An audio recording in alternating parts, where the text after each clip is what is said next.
When God makes us go, wow. Isn't it wonderful when something makes you go, just wow. You don't have to think about it. It's just you see something, you hear something, and it just makes you go, wow. And sometimes that's a friend or a thing that happens, I was watching the rugby yesterday and the rather poor performance of England against Samoa. And not that it seems to have bothered the rest of you, but anyway, it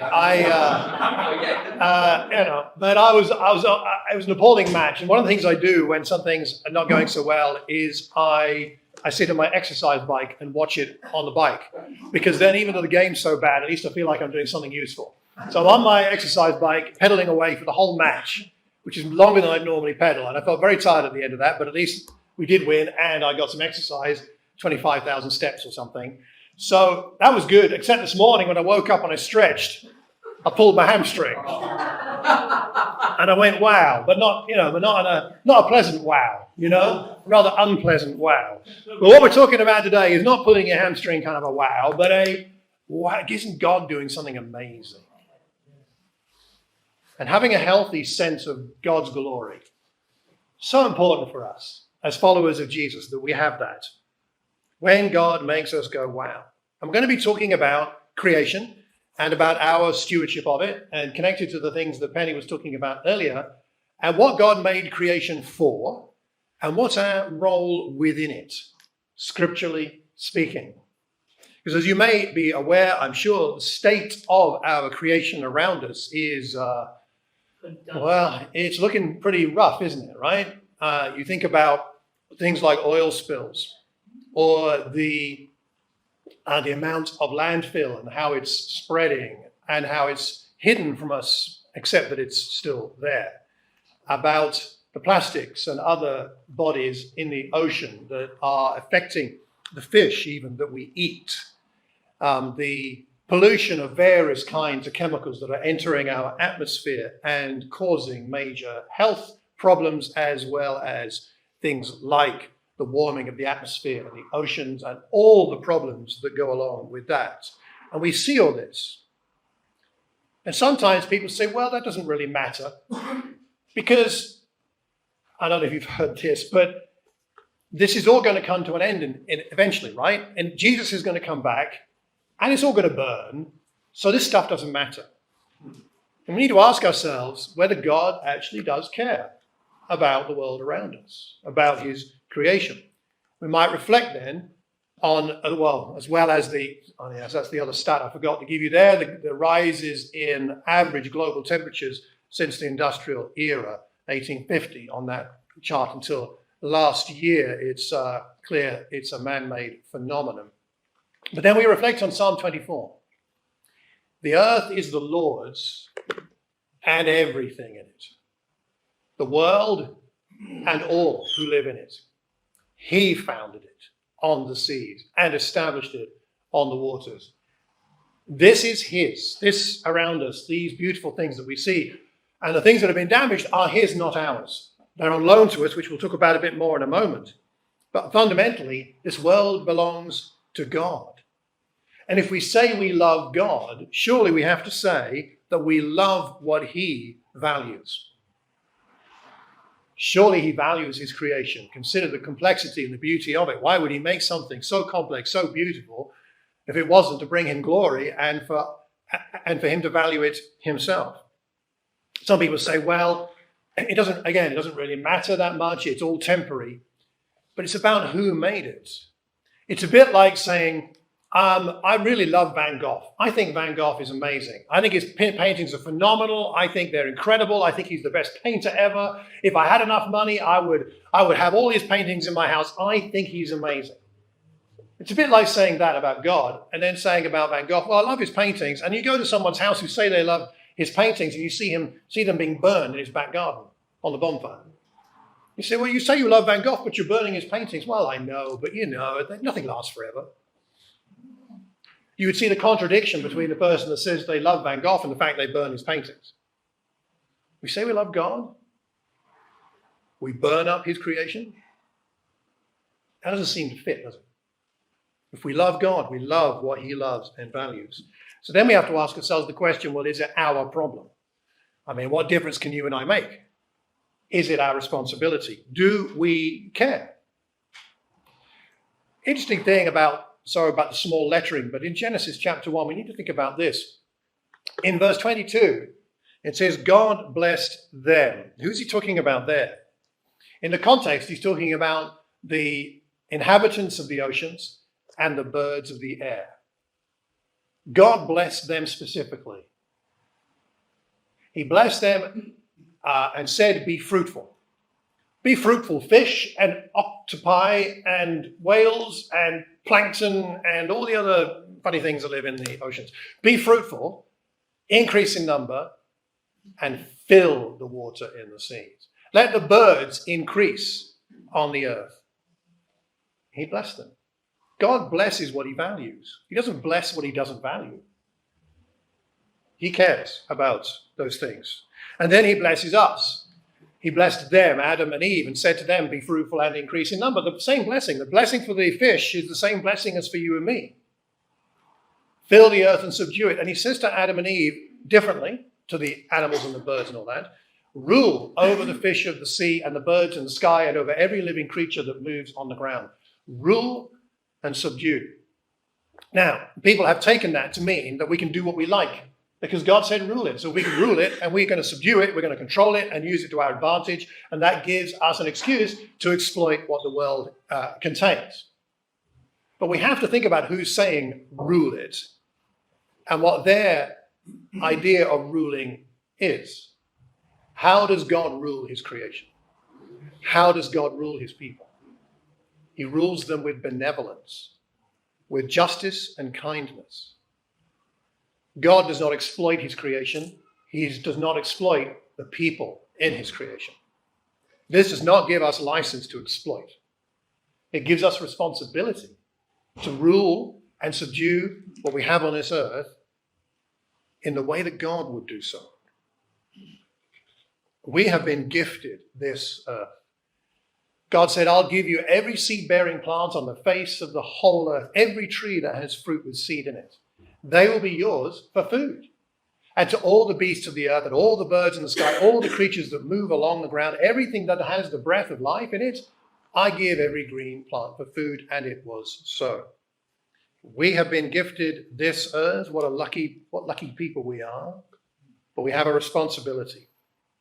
So there's much we could talk about on this topic, but I'm going to restrict myself to a couple of things today, which I hope will be a stimulus for us to think about our views as Christians on how we treat the world around us. Firstly, let's ask ourselves, what is creation for? Here it is, but what is it actually for? What is it for? And then as a result of perhaps answering that question, what is our response? I'd say this, first of all, and we're going to be in Psalm 19 now for a while, so you might want to turn there. In Psalm 19, I would say that the creation exists to speak God to the world, to speak him to the world, to reveal him to the world. Psalm 19, let's read from verse 1. Psalm 19. The heavens declare the glory of God. The skies proclaim the work of his hands. Day after day they pour forth speech. Night after night they reveal knowledge. They have no speech. They use no words. No sound is heard from them. Yet their voice goes out into all the earth, their words to the ends of the world. In the heavens, God has pitched a tent for the sun. It's like a bridegroom coming out of his chamber, like a champion rejoicing to run his course. It rises at one end of the heavens and makes its circuit to the other. Nothing is deprived of its warmth. Let's stop there for the moment. We'll come back in a moment to that psalm. The heavens declare the glory of God. So what glories of God's creation do you value? Let me ask you, what sort of things make you think that's amazing? God has done something glorious in his creation. What sort of things do you value? The glories of God's creation. Yeah, John. Stars and planets. Stars, planets, the heavenly bodies. Yeah. Human life. Human life itself, which is so precious. Beth? Animals and views of nature. Views of nature, like the big panorama sort of view, and animals. Yeah, Stefan? The ecosystem, how everything is kind of connected and depending on each other. The way that the whole ecosystem fits together depends on each part working together, the complexity, and there's beauty in that, isn't there? There is, yeah. Pen. The way that a seed becomes a plant in all its... Tiny seed. Yeah, and the intricate details in plants as well, and you look at them really, really closely. Under a microscope, you get down to the cellular level, and you see that you think, how does something as big as a tree grow from that tiny little thing? It's incredible, isn't it? We take it for granted. It's just mind-boggling. We lose that sense of wonder, yeah. Molecular cell biology. Molecular cell biology. For your molecular cell biology lesson, speak to Leon after church. No, but I mean, absolutely. Absolutely, that's something that I don't understand. But amazing stuff. Danny, did you have one? Like the language of DNA. The language of DNA. Yeah, which again, another thing, I have no idea how that works. Incredible, isn't it? A couple of others. The glories at the back. It's a vision of day and night. Day and night. Yeah. Day and night comes around, yeah. The tides. The tides. Just watching that and seeing its effect. And, you know, when you start to think about it, there's an awful lot we could go into. And why are nature programs one of the most popular programs on television? Why do you get millions watching David Attenborough? I mean, he's a good presenter and all that, but people watch it because it's glorious. It takes you above who you are somehow. It brings you into something a bit more, I would say, spiritual. There's something, I think it's why people connect with it so much. Just because this psalmist is reminding us of what the creation is for. It creates some kind of spiritual wonder. And it does reach, doesn't it, to all cultures. Even places that have never heard of Christianity, you'll find people sort of in awe of nature. It's universal. The creation matters in large part because it tells the world that God is there, that God exists, and that God is good. God is amazing, creative, powerful, beyond imagination. It really matters. I believe that's at least in part why. In fact, valuing creation is, you could say that for us, valuing creation is participating in God's direct evangelism campaign. God does an evangelism campaign every time the sun comes up, every time a flower opens, every time a bird flies past in its beauty, every time somebody has a thought and thinks about molecular cell biology or something. There's God is evangelizing. Have you thought about that? And so when we value creation, we're kind of partnering with God in his outreach to the world. It's important for us. Now, as we go on in the psalm, we haven't got time to unpack all of this now, but I think what I'll just mention is this in the second half of the psalm. I just wow at these things, by the way. That is a fish, believe it or not. I mean, why did God make something so weird and beautiful that hardly anybody will ever see? Isn't it just God's heart? I mean, he loves to make strange and beautiful things. And the kingfisher is glorious. I saw one this last week when I was on my prayer walk walking through Canterbury, and it just flew under the bridge and down the river. This flash of electric blue. Fantastic. Love those things. Haven't seen that fish, though. Okay. So just a couple of other things from the psalm, and then we'll move on. The psalmist then moves on from nature to something rather interesting. He talks about God's law. The law of the Lord is perfect, refreshing the soul. The statutes of the Lord are trustworthy, making wise the simple.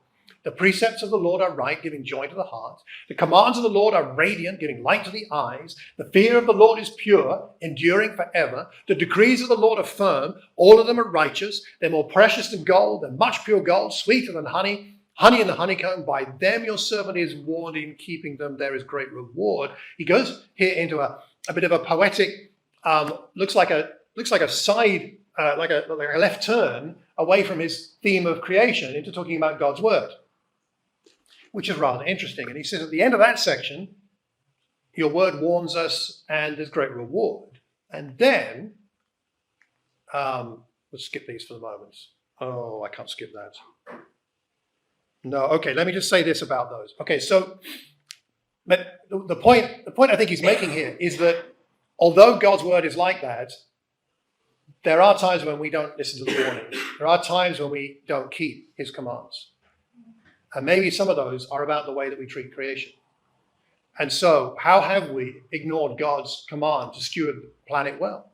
We think about all the ecological disasters, not just that one, but so many, that have been caused by humankind, not by a random volcano, which we have no control over, but by the sorts of things that we have participated in directly or indirectly. And we think about the climate CO2 emissions, which has just gone through the roof in the last century or so. These are man-made, human-made effects, and they're not new. You know, we have known about this for a long time. I show you this as a mock-up, a replica of an experiment done by a scientist called Eunice Foote in the 1850s. And I can't explain the experiment to you. Someone like Penny probably could, or Leon probably could. But Eunice Foote was a female scientist in the 1850s, in a time when there were very few recognized female scientists. But she was the first, I believe, if I've read, to actually to demonstrate by an experiment that there was a connection between the release of greenhouse gases, CO2 specifically, and a rise in air temperature.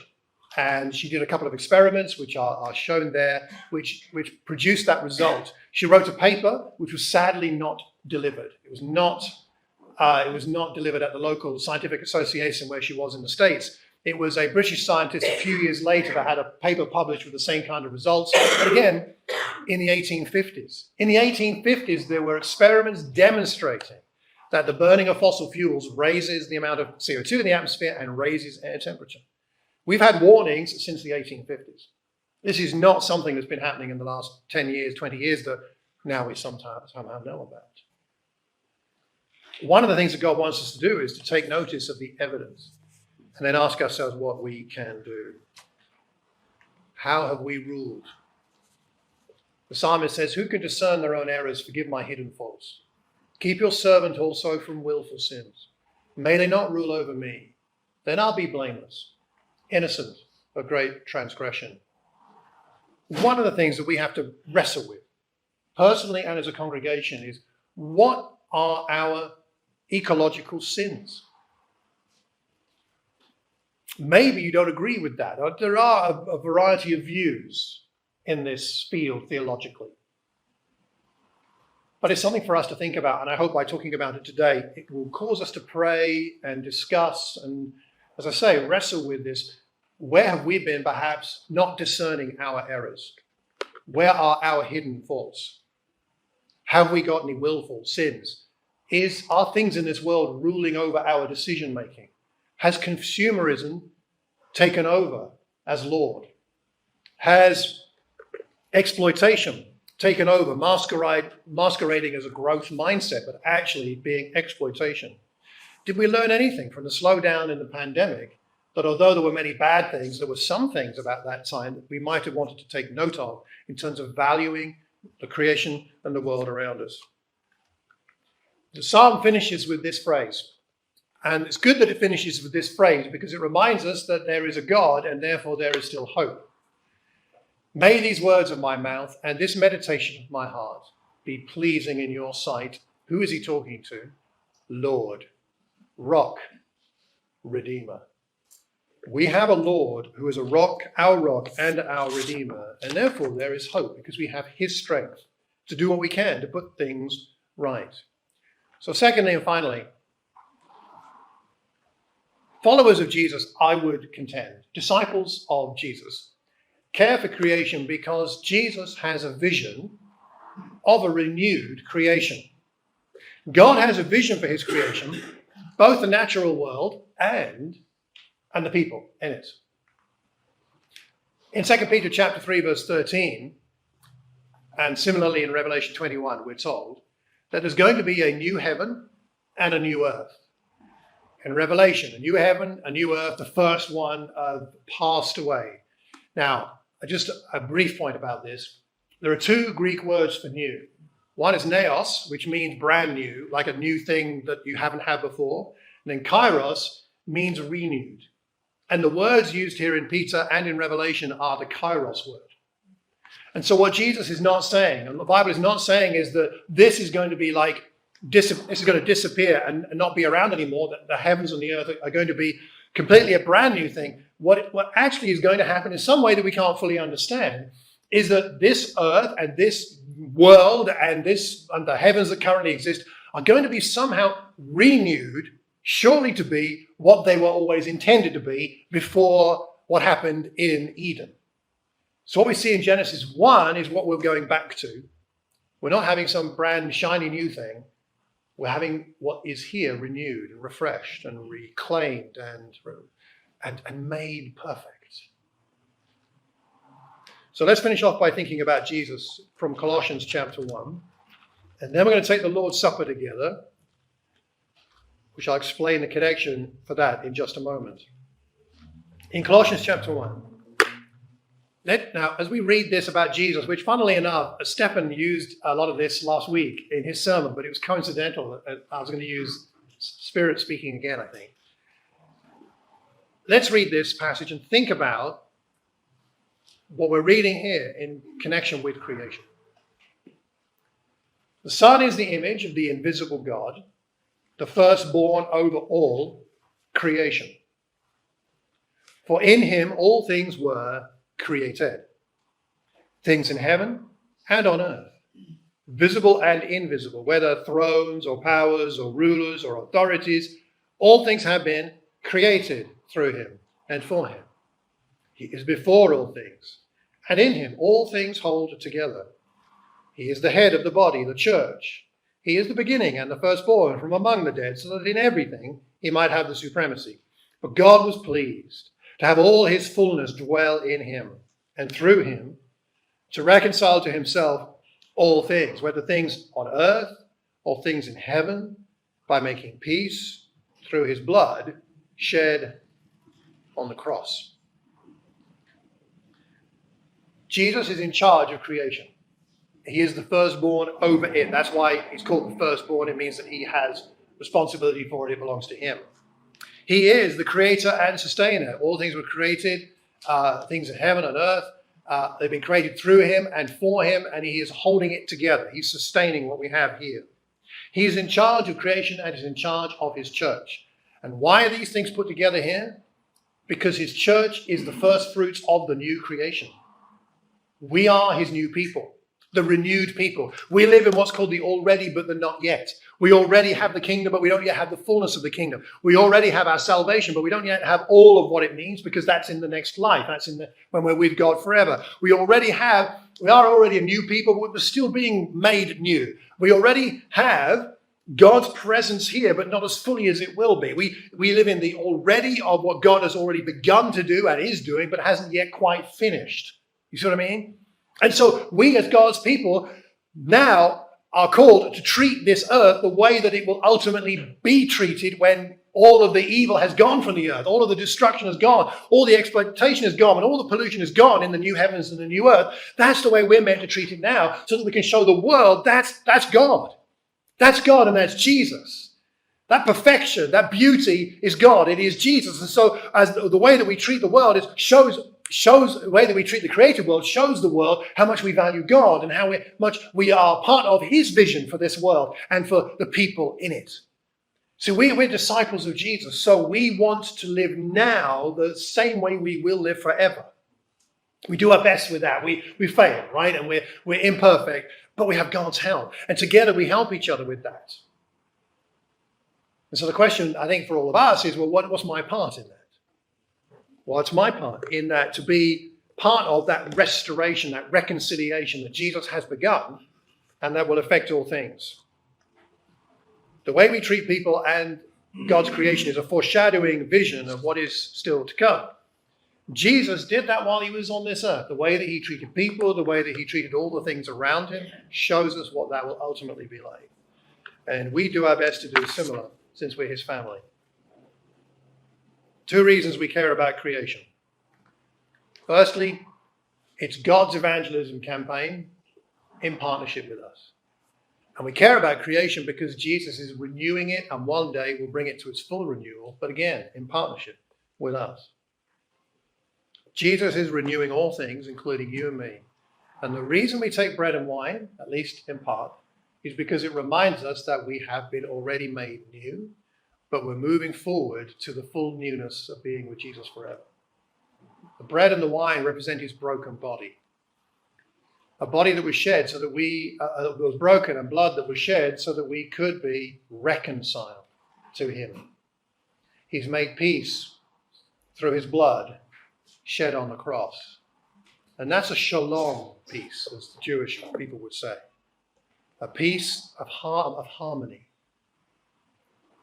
And it's our responsibility to do the best we can to be in harmony with the creation, in harmony with each other, and through the blood of Christ to be in harmony with him and rejoice in that.